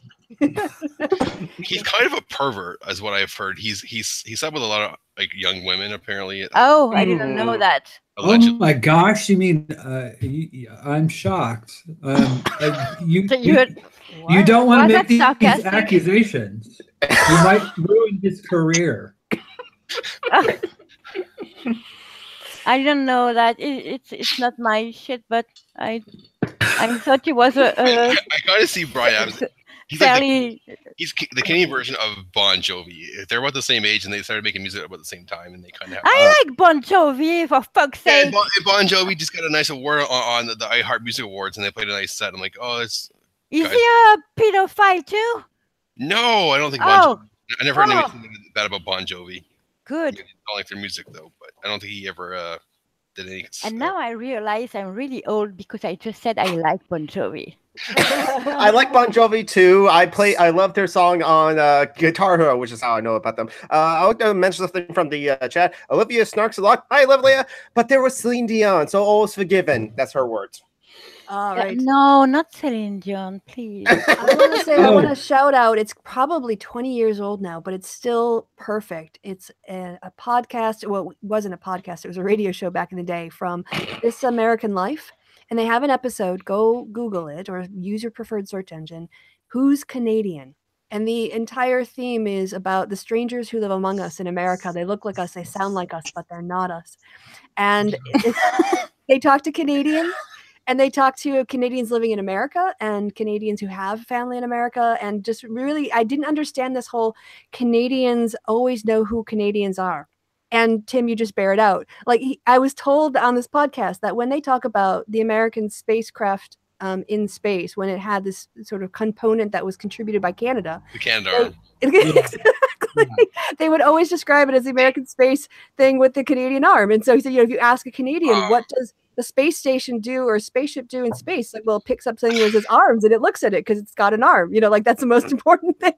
It's funny right now because I was flipping through the channels last night, and the movie Life was on, like the space thriller from like a couple years ago, where the alien comes, they find out Mars, and it starts like trying to take over, and they actually are trying to catch them with the robot arm. They actually call it the Canada arm. So I guess they actually refer to it as that still to this day because they called it the Canada Arm in this movie from like 2016. All the way back. It will always be the American space shuttle with its Canadian arm. Yeah, In Canada. I remember, did the arm have a Canadian flag on it, a maple leaf? It probably does.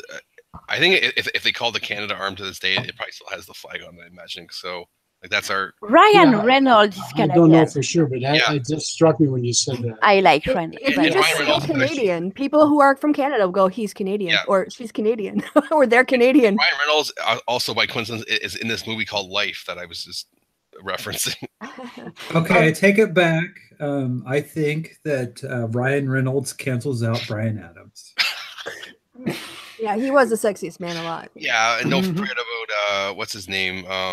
Also from Canada, young Hollywood star. Oh, what's his name? He was in The Notebook and several other movies. James Madden? No, I can't remember. What's he in Spider-Man as well? Oh, sorry.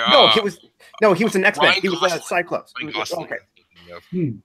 Oh yeah. But if you want to watch it in action, watch. All I have to do is talk about the original Star Trek series that featured as its lead William Shatner. Yeah, yes, Captain Kirk he's one of us too. Yep, because this is it. This is how Canadians do it. You'll mention somebody famous who's Canadian, and then they'll just slide into conversation. He's Canadian. See, that's how it works. We have a lot. I don't know. Watched it happen. Our ability to turn out first-rate actors is utterly amazing. Like Donald Sutherland is another one who's actually from my hometown as well. Keith Sutherland, his son.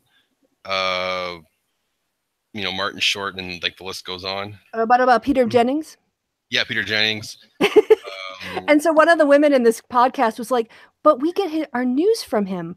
Like, I don't understand. You're saying Peter Jennings is Canadian? But I don't understand. He leads an American... He leads an... How I trust him for my American news. She was stunned. She just kept coming back to it. Peter Jennings? Yeah. Hold on. Important question. Damn it, it froze on me. Oh, no, we're still here. Okay. Is Justin Bieber Canadian?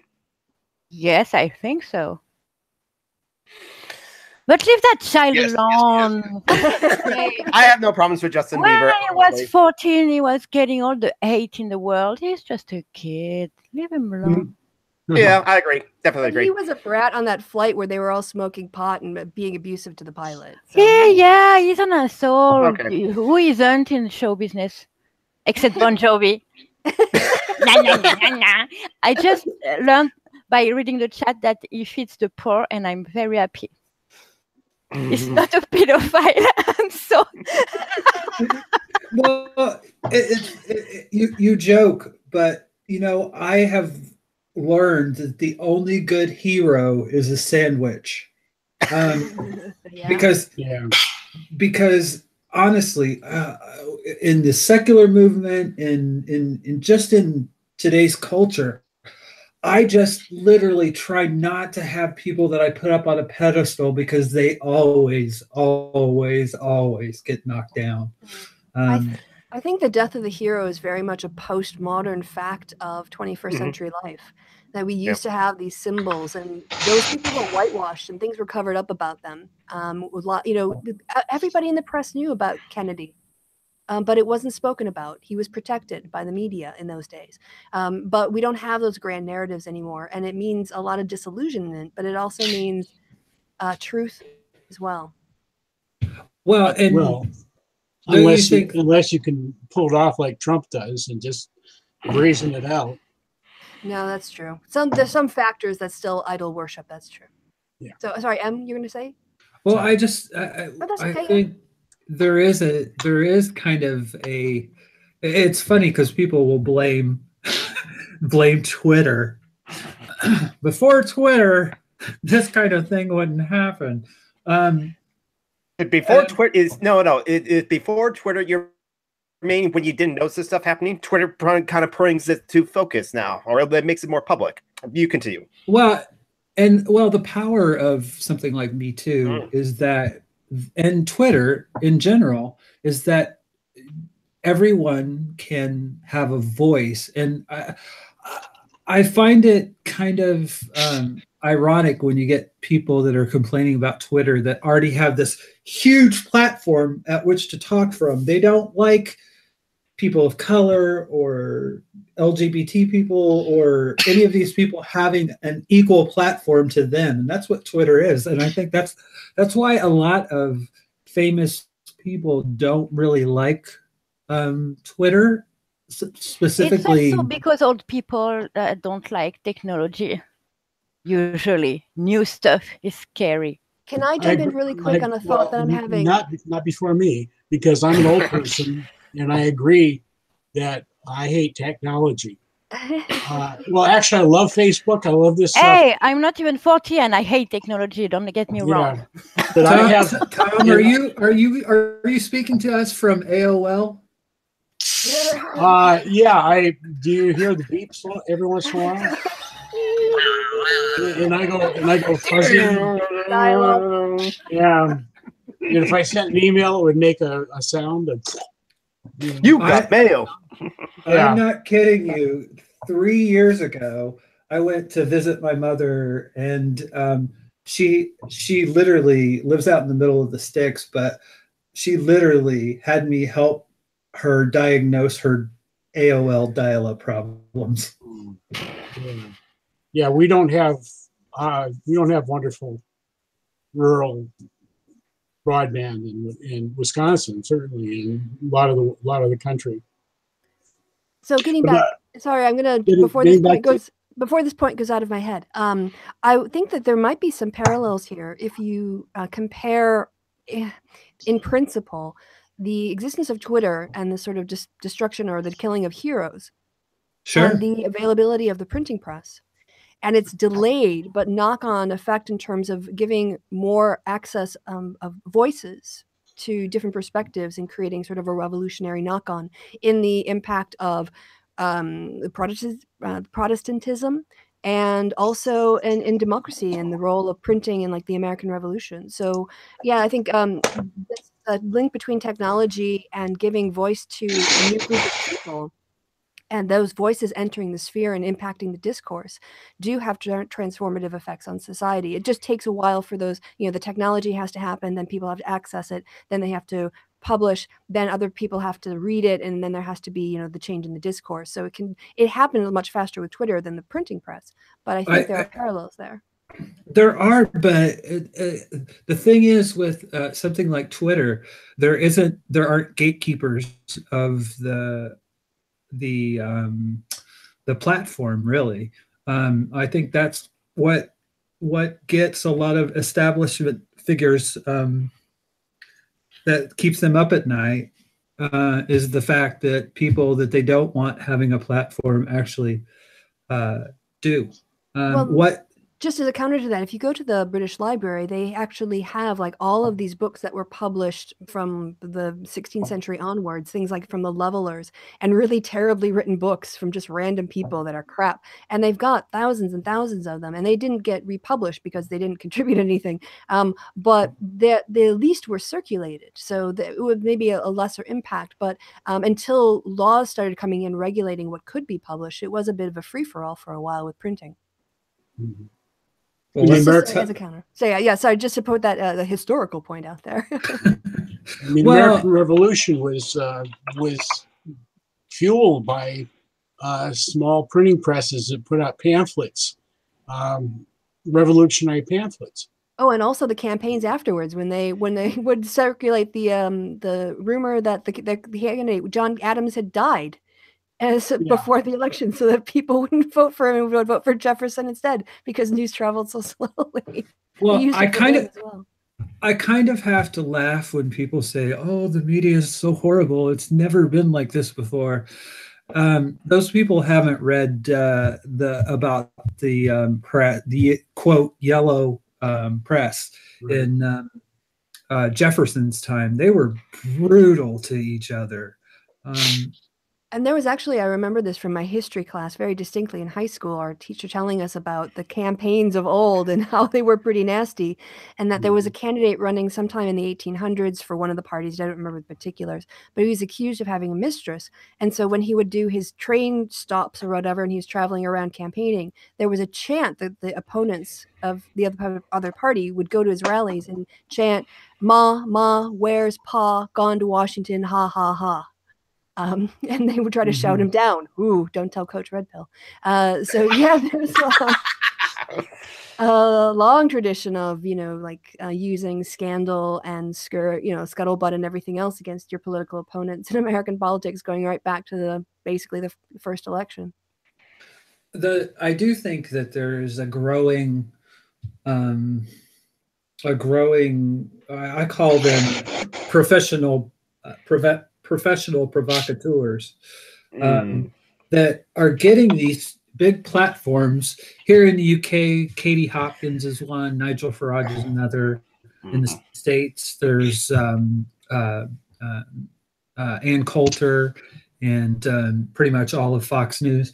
But and on YouTube, I mean, I wouldn't even rape her, and other people like him that basically gain followers, and even Mythicist Milwaukee. I think that's just a con version of that same type of provocateur type of.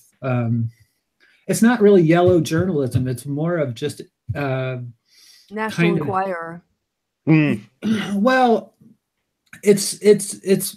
I almost think of it like the lowest common denominator when it comes to our base human awful instincts. When it comes to hatred and fear and all these, it presses all these primal buttons, I believe. But it really does concern me that these people are getting such huge platforms, because they're especially like Katie Hopkins, somebody that basically has a platform on anti-Muslim bigotry. Yeah, because of the marketplace of ideas, that it's whoever gets the most attention, and unfortunately, like, outrage kind of gets the most attention, and so that's why I hate the idea of the marketplace of ideas. It's like the truth doesn't come out in the marketplace of ideas. Whatever is successful in marketplace in ideas is just whatever can get the most attention, and anyone can game that if they want to in order to get more attention.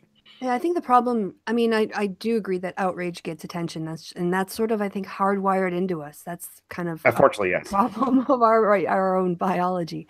Well, wait a second. Aren't we the outrage brigade? Yes. Founding member here. Yeah. Founding member, and then later club joiners, membership club. But on that, oh, dang it. No, what was I going to say? What was I talking about? Damn it. This is outrage. It's hardwired into our biology. Yeah. So what's really important is, if we know that about ourselves, I think it's entirely appropriate to become outraged. Okay, Andrew McCabe might have messed up, but the idea that 10 hours before he was going to get his retirement, they fire him to deny him that is so unjust for anyone, just on the principle of it. And denying him the internal due process, that there was a procedure, he could have appealed this, and there could have been other hearings. This was a deliberate attempt to discredit a witness. So for many reasons, I am outraged about that. The problem is the content. There's a big difference between the veracity of that description I just gave and what Alex Jones gets upset about, right? And how do you control this becomes a really thorny issue. How do you control what's getting published, especially in a country like the United States with free speech, First Amendment rights that make it incredibly difficult to, even require fact checks of things that are going to be called opinions. So, well, soy boys are an important issue that we need to talk about. Oh, H Bomber guy's videos on that were so good. And I've switched, by the way, to soya vanilla in the morning with my coffee, and it's amazingly good. Thank you, H Bomber. It was a great recommendation. You're gonna be feminized. Oh wait. Are you? I don't think there's anything wrong with being feminized. This man wearing leggings. Right. Well, on that, we are coming up on the 2-hour mark. Yeah, it's been a good conversation. We covered a lot of topics. I mean, we're going all over the place as typical, and yet we had like something kind of planned or suggested, but like, yeah, it's just a free-form conversation as always. That's why I enjoy coming to here. Yeah. So if I wanted to know if there was anything else in the chat that you wanted to comment on or shout out in the last couple minutes, since you've done such a good job of being the chat sort of monitor and co-host on that. Well, there was also a lot of discussions in the live chat, but we've moved. The live chat has been very civil, very cordial, and they've moved past certain things. And nothing to particular. Sabrina, go back to work because she said that earlier in the chat. And yep, just cool people in the live chat as always. I like the feature of the chat replay because so remember now, whatever you say in the live chat can be saved for future, and we can look back at it, and so we know what you said. If you said anything nice, or you said anything positive, or said anything bad. Yeah, screenshots. Yes, it may be used against you in a court of law. Dun, dun. The Law and Order music. All right, guys. Well, from my patrons, I want to say goodbye. Does anyone want to say anything before we go? Last chance. No. Well, Mariana, do you want to say anything? You've been quiet for like the majority of the time. Do you have something to add? I'm glad. Not really, no. Okay, good.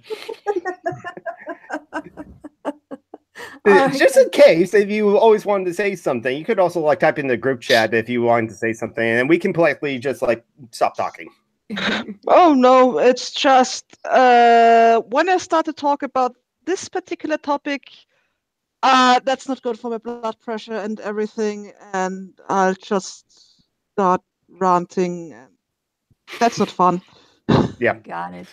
It's more fun to talk about musicians and is this person Canadian? And it's like, wait a minute, did Canada give us Justin Bieber? Yes, but they gave us Ryan Reynolds. Ryan Reynolds makes up for all of the Justin Biebers in Canada. I read that in the live chat. All right. So a little shout out. If you don't go in the live chat, you'll miss things like death to capitalism and the patriarchy, smash the binary, hail Satan. Yes. That goes without saying. I mean, that's